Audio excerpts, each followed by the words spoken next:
Alright guys, here it is. The secret of manifesting your dreams. Growth is what life is designed to do.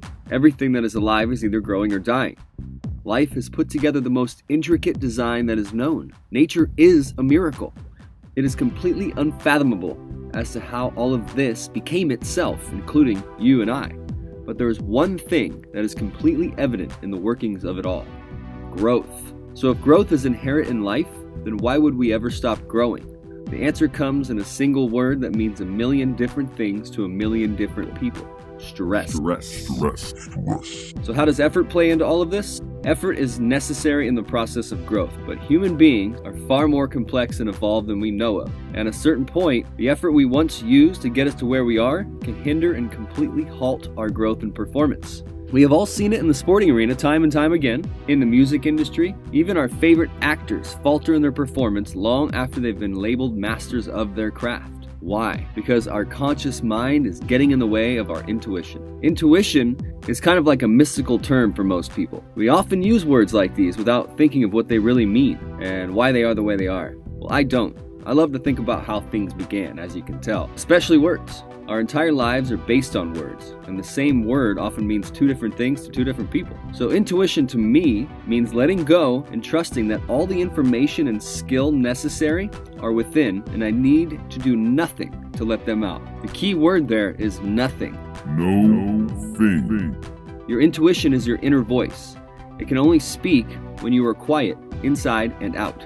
It is there before any of your training or learning even started. In fact, it is what made you choose what to put your effort into. It helped you decide to train and learn what you did. And there comes a point when it can start to work for you if you let it. When I think of times I've been in a situation that I have no idea how I did it or how I got through it, I know it was my intuition that took over. I've had so many of these experiences, I can only imagine that all of you have had at least one like this before. It feels like you're just an observer, watching yourself in action. The more training and effort put in always strengthens the intuition. And like I said, it is present before any training. So I also believe that it might have already known everything you needed to learn, but you needed the muscle memory as well in order to manifest it into the physical world. It's almost as if the intuition needs to prove itself to the subconscious mind before it is allowed to take over. When one achieves success in anything, true success, they let go and let their intuition guide them. Think of a time when you did something amazing, a time when you were at your best. If you're anything like me and all of those that I've learned from, you should have felt amazed yourself by your own performance.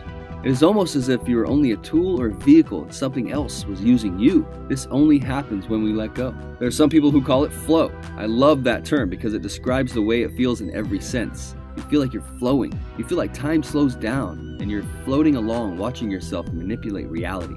So why and how do we hinder the power of our own intuition? Why don't we just grow like crazy? Because most of us live in a very competitive, cynical, crazy world, and it becomes very difficult to have any peace and quiet at any time, inside or out. We begin to lose our sense of faith in ourselves and the world around us. And when this happens, we usually go into defense mode. When we are in defense mode, aka ego mode, we question ourselves, our lives, and everything in it. We feel like we must put forth much effort so we do not lose what we've gained. In this state, we have so much noise inside and outside that we cannot hear the inner voice anymore. We lose our inspiration because it has been drowned out by constant worry and anxiety. We begin to question our own talent and lose faith completely. We feel alone and at war at the same time. We want desperately to get back to that amazing quiet intelligence that extracted the best of who we were, but we don't know how, because we never knew exactly what it was. So we fight and scratch to get back to where we once were, and although we keep pushing with all of our effort,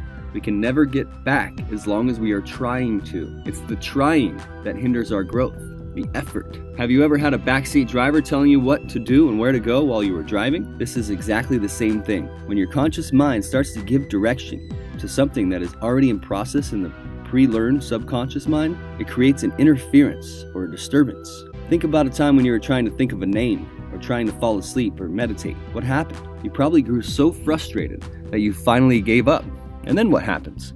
You suddenly remember the name, fall asleep, or slip into silence. It is the same for everything we do. Athletes begin to falter in their game when they are thinking too much and trying too hard to do what they've already mastered. Writers and artists cannot force themselves to create. It must come in the flow of letting go. So whatever it is that you really want to have to create, to accomplish, you must let go of it. This is the ultimate secret of manifestation. We must believe that it is already done. I believe that actually came from Jesus. We must know that what it is we are after is meant for us to have, and that the desire to have it is its very potential seeking expression through us. Let me say that again. We must believe that it is already done.